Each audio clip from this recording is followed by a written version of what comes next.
Shalom, everyone. Welcome to our show, Unashamed. I'm Chris Knight, and I'm here with my great friend Daniel Clayton, who is live from the land of Israel again. Daniel, how you doing? Yeah, I'm doing pretty good. Just as an update, I'm still kind of fighting the sickness, so if I cough a few times, I apologize.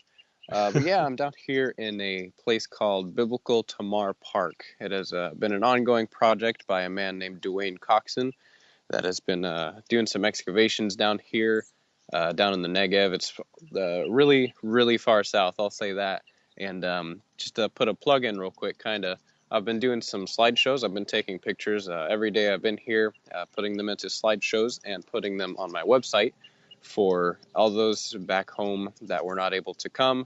I am trying to help you see through my eyes what I'm seeing. And one picture that was on yesterday was I'm looking at two flags here down here, and there is not much of a difference in height, maybe 5 feet tops. But one flag is blowing freely in the wind, the Israeli flag, and one flag is hanging down low, not moving an inch, and that is the American flag. That may upset some people. You'll get over it. So, man, that's so awesome to be in the land. Yeah, it's been a whirlwind trip. We have been everywhere. Up in the Golan, we've been in Jerusalem a few times, and Samaria. Now we're down in the south. We're heading back to Jerusalem today to go to Yad Vashem, the Holocaust Memorial Museum. And that is it's honestly a tough place to go, but it's absolutely necessary to see, the things that went on. Absolutely. When I was there for about 10 days there in the land, that was one of the places I got to visit was Yad Vashem, and that was quite an experience. Yeah, it's not somewhere you can describe. It's there's a heaviness in there Yeah. that when you get out, you feel a little bit lighter because of the things you see in there. Yeah, it's an interesting, necessary experience. Yeah. So, what are we going to be talking about tonight? Oh, well, it's funny you say tonight because it is bright and early in the morning for me. I got to get used to that. It's probably not going to happen though. We're talking about purpose. What is the purpose of our lives? What is the purpose of the things around us? How do we find our purpose? And I think one thing we can start with is how do we define success these days? We see, businessmen and these actors, these people that have, fame and fortune and, just this wealth of money. And we say, wow, that person has a lot going for them. But the truth is that these people get to the end of their lives and feel no sense of accomplishment. A lot of them, all they feel is emptiness because they have come to their end of their lives. And even though they had everything they thought they want, as far as material needs, as far as money, they never figured out why they were placed on this earth. So they die, tragically, not knowing, the difference they could have made had they fulfilled their purpose, had they sought out their purpose. Yeah, that's so true, and I'm glad you bring that up. Things without purpose, kind of like you say, are dull, are unfulfilling. Purpose adds an excitement, a fulfillment, a joy in whatever it is you're doing in life. I know that's been true for myself, and I'm sure you've noticed that throughout life. But when you do something without a goal, without a purpose, without knowing what the reason for it is, you either get bored with it or frustrated or just, you give up a lot at times, I believe. Yeah, definitely. And not knowing your purpose can cause ingratitude. It can cause, a discomfort and just not being thankful for where you are. It causes complaining. Oh, I don't like my job. I don't like where I live. There's not enough people here. The Father has each person where they are supposed to be for a reason. There was a time that I was in a completely, almost 100% Mormon community in Arizona. Oh, And, wow. we were those people. We had the menorah on the front porch. I was the one that didn't eat the pepperoni pizza.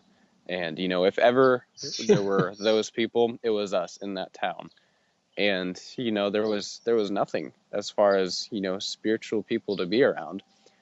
But I needed that. I was there for a purpose. I was there to learn. something things to solidify my own faith. Uh, it may have seemed like completely pointless to be there because there was no.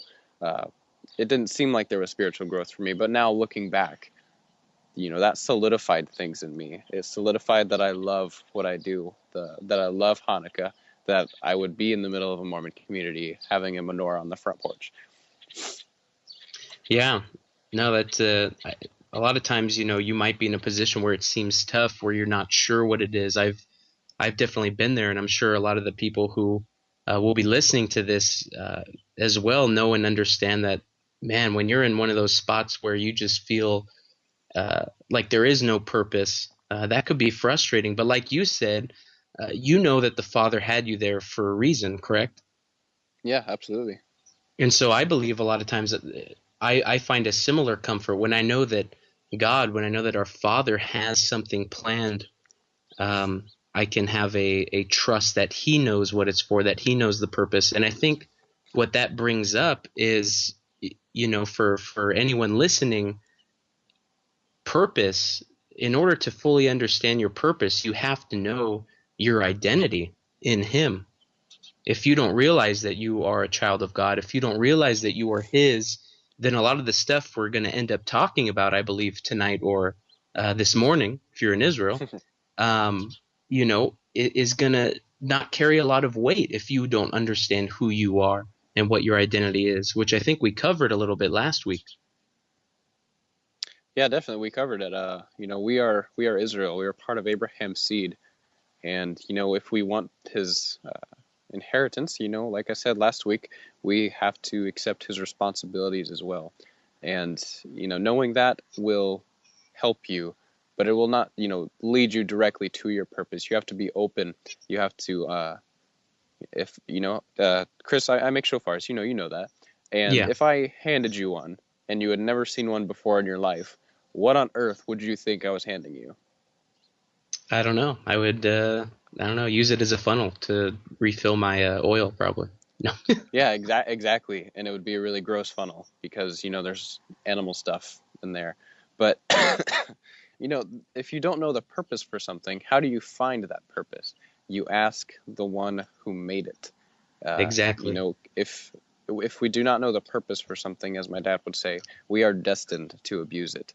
If I hand you that shofar and you don't know what it is, some people would use it as a hammer, and that's not going to work very well. Some people would use it as a funnel, and it might work a bit well for that, but there's an actual funnel. There was something that was made for that purpose specifically. Yeah, no, exactly. You have to ask. If you hand me, I'd say, "What is this?" "Oh, it's a shofar." "Oh, okay, what do I use it for?" And then you realize the purpose, just like anything else. What is this? "Oh, it's a flashlight." "Oh, okay, so then I should probably use it to, shine in the dark so we know where we're going." Or what is this? "Oh, it's a pot." "Okay, well, we'll use it to boil things, to cook things with." So you have to realize what it is. And when you realize, I am a child of God, I am a part of this family, then you can ask, like you said, the one who created, the one who gave it to you, and say, now what do I do with it? I, I, Absolutely. li- I like that We point. Yeah, we cannot understand our purpose if we do not ask him. We will go through, and one thing I'll bring out about making shofars is a lot of shofars can get more than one note, but even the ones that can get up to 8 notes, I believe that there is one note it has that when you hear it, you say that note was made for that shofar. It has multiple talents, we can say, in notes, but it has one purpose. It has one that stands out far above the rest. And how are we going to know that unless we ask the Father, the one who made us? Amen.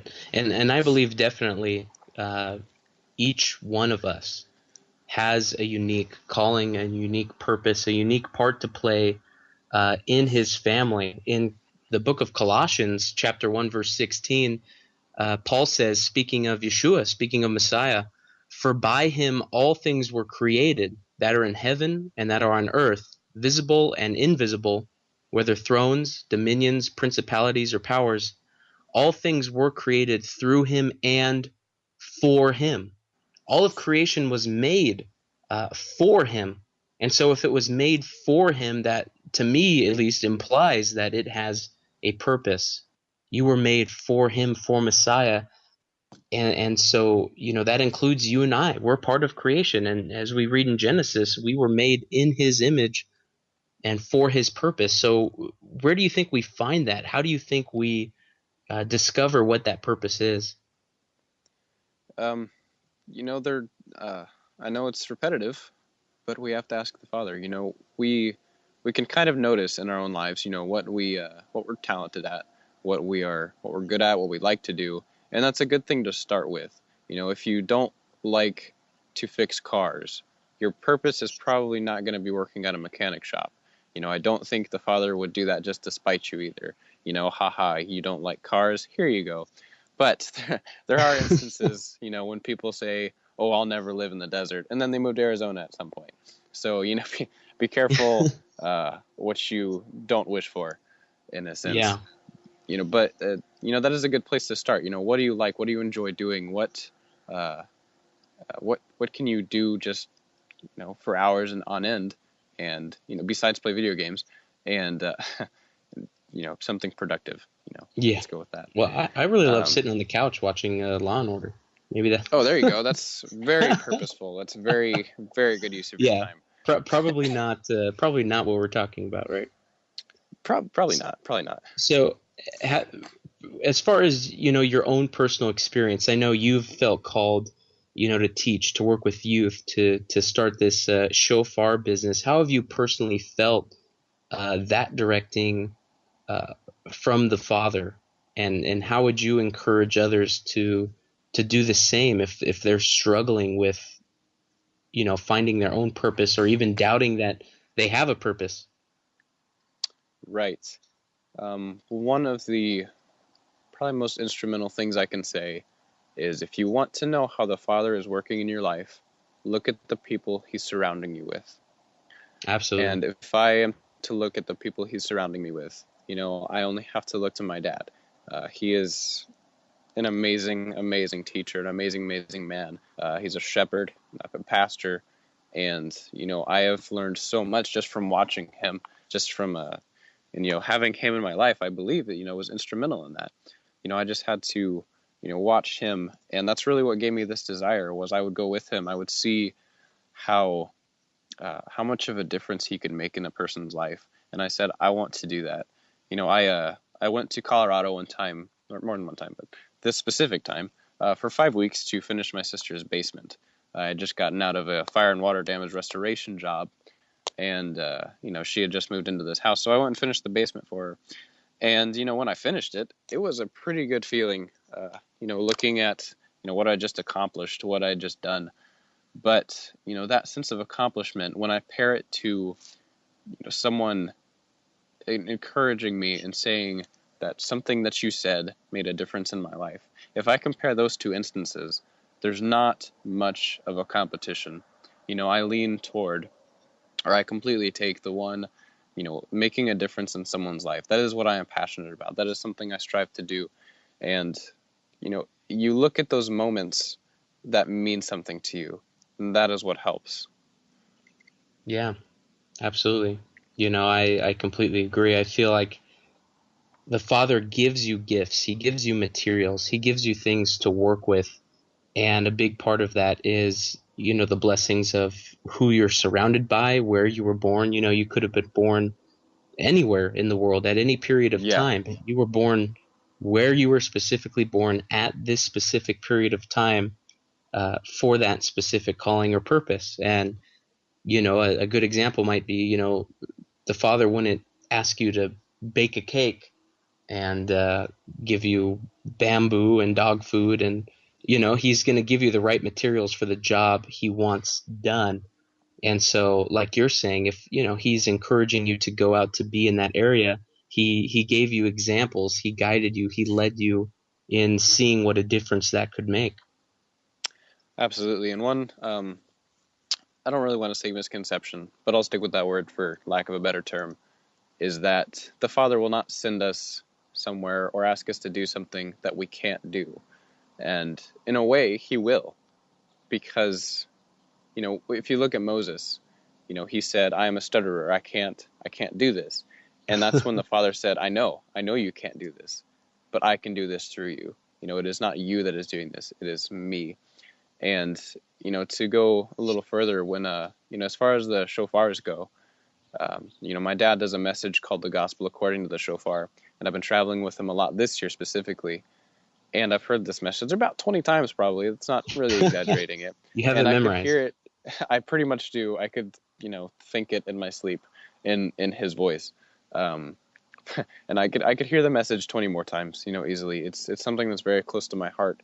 And I have a friend down in Florida that has really grabbed the shofar and used it for so much more than I thought it could. He's using it in worship, and he is seeing things that he has never seen before as far as the Father's presence. And one thing he heard in a vision was that there are not enough godly people to blow the shofar, that blow the shofar. So I, taking what I had learned about the shofar through, the message my dad does, and then hearing about this, the thoughts started rolling around in my head. Well, what if I make them? Why not?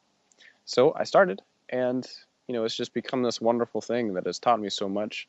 And yeah, he's going to put you in situations that are going to help you understand what your purpose is, where you are in life. Like you said, he's not going to give you, that was an interesting example of bamboo and dog food for, for a cake. Yeah, sorry, I just couldn't really think of anything, but I had some Hey, bamboo the other day. it gets the job done. Yeah, and we just got a new dog, so it just was on the top of the mind. But There you go. Moses, you brought up Moses, and I kind of want to look at that a little bit more as well as we were talking about your surroundings. I don't believe he didn't. I don't believe the Father really just picked anyone. If you look at Moses, he was first of all he was born at the right time. He was born at the time of Israel's crying out when they needed that Savior, when they needed that Redeemer. He was raised in Pharaoh's household. So he learned a lot about, I would assume if you look at the historical context, and I think Rico Cortez goes into this a little bit more, but he would have learned reading, writing, some skills being raised in the king's household that he wouldn't have otherwise. He learned how to govern people. And then he spent time out in the wilderness being a shepherd, learning how the skills of patience, the skills of shepherding. And so you can kind of see wherever he was taken in his life, it was small little steps of preparation towards what the Father would ultimately use him for. And I think we see that in other examples as well, people being conditioned and prepared by the situations they go through. And at the time, those situations might not look like they're going to be for any purpose or use whatsoever later on. Yeah, you brought out a wonderful point of, Moses spent time in the desert being a shepherd. Had he not spent that time in the desert with a bunch of sheep to look at, then when he got to, the wilderness with all the Hebrews, all the people, and they started complaining and griping, he might just be a little less gracious, a little less patient, and say, you know what, Father, you can deal with these people. Do what you want. They're aggravating the snot out of me. So just, go for it. But no, that's not what he did, because he had spent time learning patience, as you said, learning how to be that shepherd, how, he learned compassion for the smallest creature. And, how you deal with the little things, what you do with the little things is going to translate how you work with the big things. So he needed that time. He needed that testing, that experience to, Exactly. yeah, just like you said. Because if you look at it, he was the shepherd of Israel. He was ultimately really the king of Israel, and he was the lawgiver, and he had experience in all those areas. He knew how to shepherd. He knew how to be royalty. He knew how to read and write and knew matters of law. So he was the perfect man for the job. Now, he did fall short, like you said, in the speech. And ultimately, when we fall short in different areas where we are weak, the Father is made strong and he's glorified.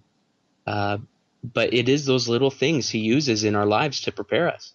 And I bet at the time, being exiled from his home for 40 years, watching over some sheep, Moses might not have been real excited, saying, "Man, the Father's really going to use this to prepare me." He might have grumbled a little bit. He might have complained. Who knows? He might not have understood, I would imagine, what it would ultimately be used for. And a lot of times we're going to go through certain situations where we might really be tempted to complain and grumble and not even realize that the Father is using that to mature us, maybe to give us patience or experience in an area that He's going to use for us later on. Yeah, I'm here in the desert, around the Middle East area, and there's little pockets that are really nice, but for 40 years, it's not much to look at. So Moses wandering for that long, just with a bunch of sheep, yeah, he probably did not think it was the most glamorous thing in the world. He probably, a lot of the time, just said, "I can't believe I messed up that bad. If I hadn't done what I had done, then this would not be happening. I would have, I'd still be in the palace. I'd still, be somebody." But no, that's exactly where he was supposed to be. And like you've brought out, the Father's going to give us the skills we need. We do not have to doubt that. We do not have to worry about that. Worry is sin. And, it's just, that's just what it is. We are not called to worry. We're called to be full of faith. And, even though there are points when I'm sure Moses had that he didn't have much faith, that he didn't have much confidence, that's where he was supposed to be, like you said, look how it ended up. That's exactly what he needed. That's exactly where he was supposed to be. Yeah. And it's a hard thing to be able to do, to look at the big picture when you have something like that right in front of you.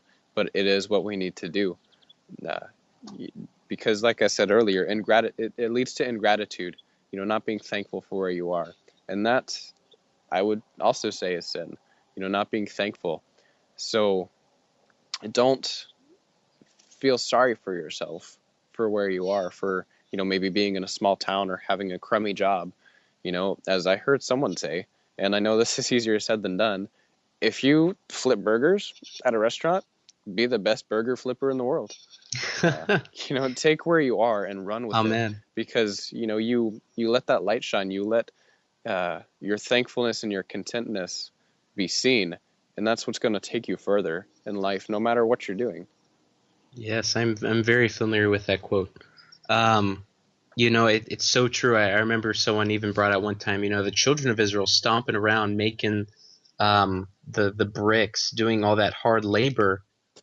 Although it was miserable, although it was tough, it actually strengthened them and prepared them for all the walking, all the journeying, all the things they would be going through for the next 40 years. It physically prepared them. Their bondage, their labor, prepared them to be physically fit in order to go through the trials they were about to have to overcome.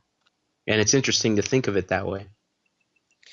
Yeah, no doubt. We're going to run out of time here pretty quick, so I just want to kind of give this number out if anyone wants to call in, give your experience, your maybe a little bit of testimony, any questions. The number is 503-967-3001. Yes, please call in, if you have any questions or, like he said, testimonies. And we're going to be coming back in the second half talking a lot more on purpose and how it relates to us personally, but also us corporately as a body in Messiah. So please stay tuned for the second half and call in.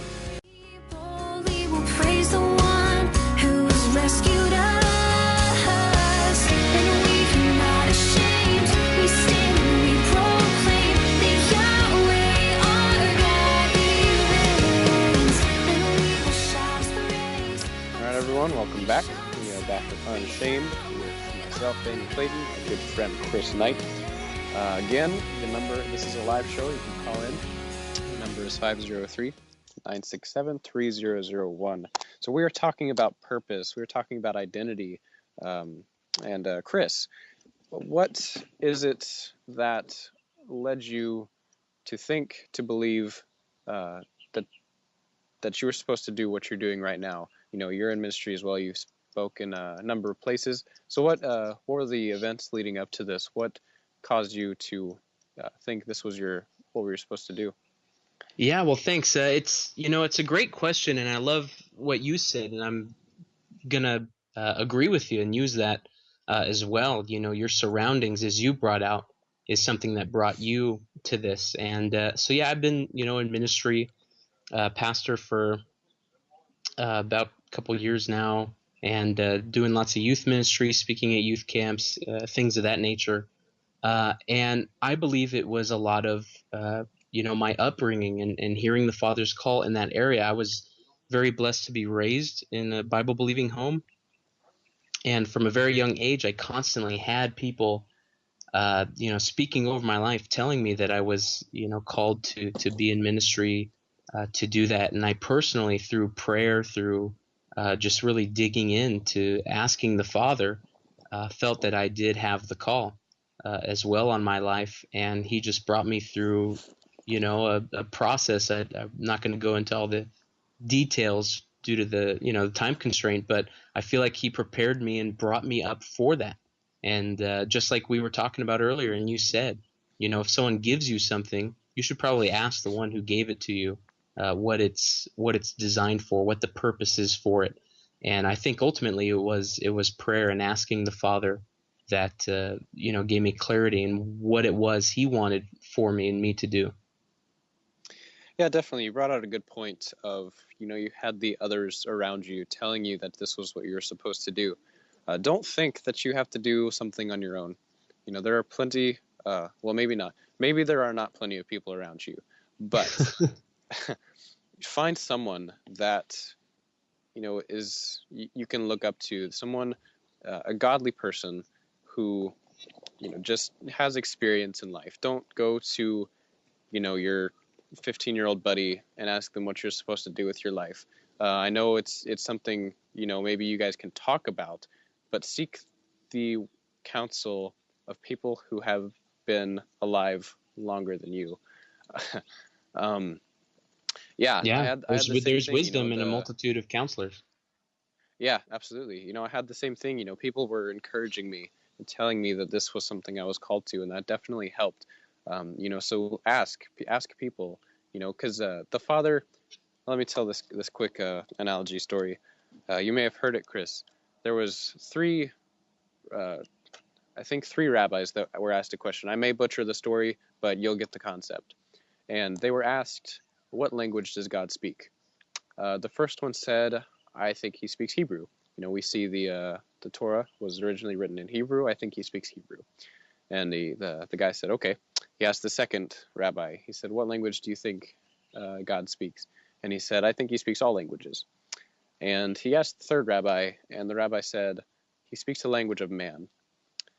He is not limited by words, but He speaks through His people. So if you ask those around you, that can be one of the best ways to understand. And He will use those people, by the mouth of 2 or 3 witnesses, Yeah, absolutely. Yeah, I think that's a great example. So, what would your advice and encouragement be for those like you brought out? Maybe you don't have uh, surrounding a multitude of great people to talk to or seek counsel from. Maybe you haven't been prepared or had a certain upbringing in an area, and you just feel lost and tossed and have no idea what God would have you do, what the Father might be leading you to do. What do you say to someone who feels they have absolutely no direction? In my own life, this is kind of what I came to learn to understand is if I don't know where I'm going currently, if I don't know where I am, where I'm supposed to do, I'm going to do my best to give the Father all the tools He can to work with in my life to be able to propel me forward when that time does come. So if you are alone, if you're just, you don't know what you're doing, be buried in your scriptures, be buried in prayer, be solidifying who you are. Because when you are solid in your faith, when you are unshakable and unbreakable, that is when He's going to be able to use you even better. So if you're alone, don't be discouraged. Don't be feeling sorry for yourself, like I said, but use that time wisely. I got hit by that tornado in 2010, and I had a lot of time to myself in a trailer. So I figured, well, I got all this time on my hands. I might as well spend it, getting better in prayer. And it was some of the most amazing times of my life. By myself in that trailer, not a very large trailer, but being outside of a house, by myself, just praying. That solidified a lot of things for me, and a lot of those prayers were directly answered. So don't. I guess what I would say is don't waste your time. Be doing Yeah, something uh, to put yourself forward to where God I can think use you in a bigger way. I think that is right on, man, and so true. My encouragement would be along the same lines is to trust. Do we really trust? Do we really believe that he knows what he's doing? And if we do, we can trust that we're in a position right now that maybe we don't understand at all what the purpose is. We don't understand why this might be happening or where we are. But like you said, if you're flipping burgers, man, do the best stinking job you possibly can to be the example of God, to be the example of righteousness, of Torah, where you're at, because you never know what that might be preparing you for. Like we said earlier, he who is faithful in little will be given much. And so just like even when Joseph was in prison for a crime he did not commit, he did it to the best, to his utmost, and he was put in Absolutely. charge. He was elevated to a position of authority in the prison, and because of that, the Father was able to use him. So wherever you may be, and even if you feel like you're confused, you're tossed, trust him, do the best with what you have currently, and constantly be in prayer, seeking him, that when the time may come, as you said, he will be able to use you with what you've gone through over the years. Yeah, man, you hit it right on too. You respect the position you're in, no matter what, and you will respect the higher position that you are put in eventually. Um, I can't remember the little saying I had. I'll get it later. But Chris, I think one of the traps we can fall into is, as an example, well, Daniel's in Israel right now, and I'm just stuck here in California. Oh Yeah, man. I know, I went there. I'm sorry, but we can get this thought. I've got this thought. Absolutely, I have to push it down all the time, of thinking that our purpose is less than someone else's, of where we are is less than someone else, and that is absolutely not true. You, just because I am here in Israel doesn't mean I'm any better than anyone else. It doesn't mean anything as far as having a greater purpose. It just means I'm here in Israel. It means that's where I'm supposed to be right now. If you've seen the movies God's Not Dead, you know that the pastor that was trying to go on a vacation with his friend, but it just didn't work out. The car wouldn't start. He got the rental car and it just completely died. But that's where he was supposed to be. He had a divine appointment. So Yeah. never think that just because someone may seem like they have something better going on, just because that it is better, because one how did you put it, help me out here, Chris. The hand is not better than the foot. Yeah, I You was need I was both. right about to bring, and he gives the example of a body, which I think would be a good time to stop thinking just about ourselves as individuals, but us corporately as the body of Messiah. He compares us to a body, and he says, now some of you, are the eye, some of you are the nose, some of you are the ears, some of you are the big toe, but we all serve a purpose, and we all have a gift. And the ear shouldn't look to the eye and say, well, because I'm not the eye, what am I? Because a body would be very dysfunctional, very not beneficial if you were missing some of those key crucial parts. And every single part in your body does serve a specific function and purpose. And likewise, we all have a purpose that can be a huge blessing to the body of Messiah as a whole. Yeah, yeah, absolutely. I mean, if you cover up one eye and try to look around, it becomes incredibly difficult, as opposed to having both eyes. Uh, you're so limited. Each part, like you said, is completely important. And I had Yeah. kind of a thought earlier of what prevents us from finding purpose.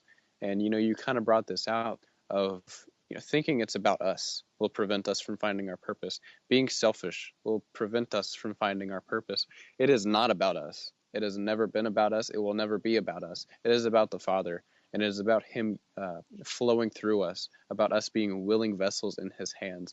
It is not, oh, well, what can I do to make my name higher? How can I be successful? No, it is about, Father, what did you put me on this earth for? What do you want me to do? What do you want me to accomplish? That that is what will help you find your purpose. One verse that reminds me of real quick, I'm looking it up here, is let's see, Romans chapter 8 verse 28. And we know that all things work together for good to those who love God, to those who are called according to His purpose. That He created for His purpose. It's not our purpose. Like you said, the Father has a purpose. The Father has a game plan. Like I said earlier, all things were created through Him and for Him. He has a plan, and we will truly be fulfilled and have a successful, prosperous life when we align ourselves with His purpose instead of just seeking what we want and what seems best to us, because it really, like you said, isn't about us. And so, what does it mean to you? If we're talking about purpose as far as corporately, as far as the body of Messiah, a lot of times when we get into and how we've been talking about the specifics of maybe what you're called to do, what you should do with your life, it gets really tricky, and it really does depend on, like we've said, going to the Father, speaking with Him, talking with Him. But what are some general things that would apply to everyone as far as purpose when we think of us as a body, us as a people, us as Israel, whether native born or adopted in? Right.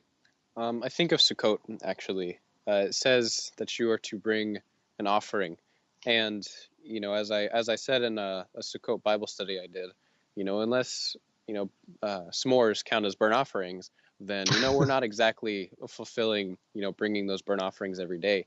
But it has the connotation, the implications of bringing something to the table.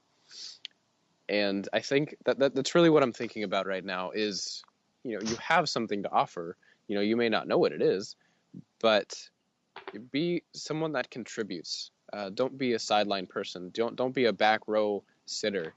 Be the person in front that's willing to do what's needed to be done. Just that contribution.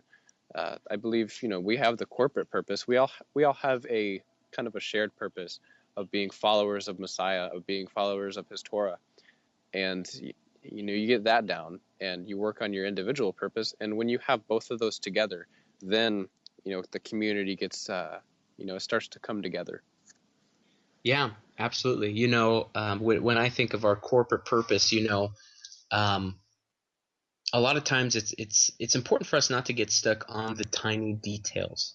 As we were talking about earlier, what do I need to be doing right now? What is God, what's the job I'm supposed to be at? But instead, being faithful in whatever is given to you. First of all, like I talked about, you have to know your identity, know that you are a child of God, know that you are part of Israel. You need to go to the Father, be in prayer. But then there's also a few verses I find comfort in, and I'm going to read them real fast. The first one is Psalm 1 through 3, which traditionally is read on Shabbat for the blessing over the husband, it says, "Praiseworthy is the man who walked not in the counsel of the wicked, and stood not in the path of the sinful, nor sat in the seat of the scornful, but his desire is the Torah of Yahweh, and in his Torah he meditates day and night. He shall be like a tree deeply rooted alongside brooks of water, that yields its fruit in its season, and whose leaf never withers, and everything that he does prospers." And so no matter what area of life you might be in, no matter what career path you might choose, serve God. Don't surround yourself with like it says, the sinful, the scornful, but rather delight in his word, delight in his presence, and you're going to be blessed where you go. And then another verse that I love is in Ecclesiastes at the very end in chapter 12 and verse 13. Well, I'll start at verse 12. He says, "And further, my son, be admonished by these. Of making many books there is no end, and much study is wearisome to the flesh." We can uh, read books on purpose and what we should do, and we could have studies all day long, year after year. But then he says, "Let us hear the conclusion of the matter. Fear God and keep his commandments, for this is man's whole duty." And so when we break it down to the overall, picture, to love God, to fear him, to serve him, to be in his word, to be in prayer, that's the key thing. And when you seek that first, as Yeshua said, when you seek first the kingdom, everything else is going to fall into place. Yeah, absolutely. Wonderful, wonderful words. And it's been really cool being on this tour, seeing all the different people we have. We got some people from, of course, America. We got some people from Canada, from England. We got some people from the country of Texas. Yeehaw. And it's been an awesome thing, seeing all these dynamics come together. We have this little this 4-year-old from England. His name is Jaden. One of the most adorable accents I've ever heard, just so you know. But I don't know how much this has to do with this, but seeing the foundation that he has in his life at 4 years old, he was telling everybody, that the Golan Heights belong to Yahweh and that it can't be given away to the naughty people because they'll break it. So, just seeing the understanding that he already has, the respect that he has, just gives me such a confidence for his purpose. And, seeing all these people just from all different places and what they're doing in their lives at their homes, the example they're being, they are a wonderful example of this corporate purpose of, reaching out to other people. Just what they bring to the table is amazing. And just hearing all these stories from so far away has been a wonderful blessing to me. Yeah, that's really cool. And it brings out the point of, surrounding yourself with those kinds of people. Yeah. Surround yourself with people who are going to encourage you, people who are also invested in the Father, invested in Scripture. Surround yourself with wise counsel, and it'll be very good, very wise for you. It's turned out great for me. I've been really blessed to be able to do that. But it's also a choice. I could have been hanging around a lot of my peers who have, made stupid decisions and gone down paths I really don't want to go down. And I'm sure it's been the same with you, Daniel. It's been a choice. Oh yeah, absolutely. There are, people I can think of that would not be very productive or, in any way beneficial to me to hang around. Since you brought this up, do not be in the company of people who tear you down, because the purpose that you have, that you've been given, is beautiful. Every person that is listening, everyone that's not listening, there is a purpose there, and there is a sense of being treasured there. So do not be around people who tell you otherwise, who tell you you are nothing, because they are not worth your time. There is a place for reaching out to those people, for trying to soften their heart, I guess I could say. But there is a time when it is just wearing you down, when it starts to affect you, and don't let that happen. Do not allow people to tell you are nothing, because that is absolutely a lie. Yeah, absolutely. And one last encouragement I would want to give to everyone listening that really accompanies this topic, and you brought it out at the beginning, was being anxious, being nervous, having fear. And you brought out that all those things are sin. And I think it's so true when we look at the children of Israel in the wilderness, which Paul said, all the things we read about that they went through, in the book of Exodus, Leviticus, Numbers, the trials, the difficulties they had, that was written for our example. so we wouldn't make the same mistakes. And oftentimes when you read what occurred, it wasn't the enemy, it wasn't the outside that was able to defeat them, but it was themselves with their own fear, with their own Mm. doubt. And a lot of times when we think about purpose, whenever we get into something unknown or something that's not in our control, there's an element of fear that comes along with that. Mm. If you're not in control, if you don't know something, we tend to be afraid of that. We tend to not want to trust God with the outcome. And a verse that's really encouraging, I've brought it up in shows in the past, is Philippians 4:6, where it says, "Be anxious for nothing.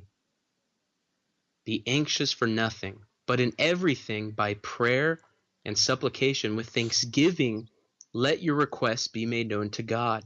If you're wondering your purpose, there you go. Don't be anxious, but pray and ask from God. And then verse 7, "And the peace of God, which surpasses all understanding, will guard your hearts and minds through the Messiah, Yeshua." And so when we pray, when we lay aside our anxiousness and we ask Him and we give it up to Him, He gives us peace that'll guard our hearts from fear. I was reading a post, I think it was by Jim Staley today on Facebook, and he brought out that, the phrase "do not fear, do not be afraid" appears in the Bible over 300 times. Wow. Yeah. It's pretty amazing. Yeah, I think, 300 times, I think that's, the Father's trying to tell us something. Yeah. So, yeah, like you said, don't be anxious, be fully confident that if you pray about it, that it's going to be revealed to you.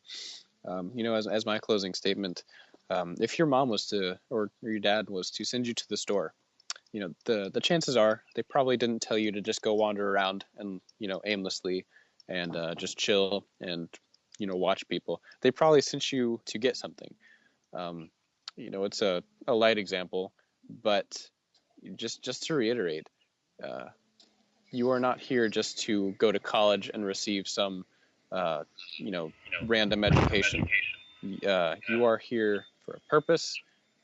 The Father has so much expectation for you, and I'm talking to everyone here. I'm talking to myself.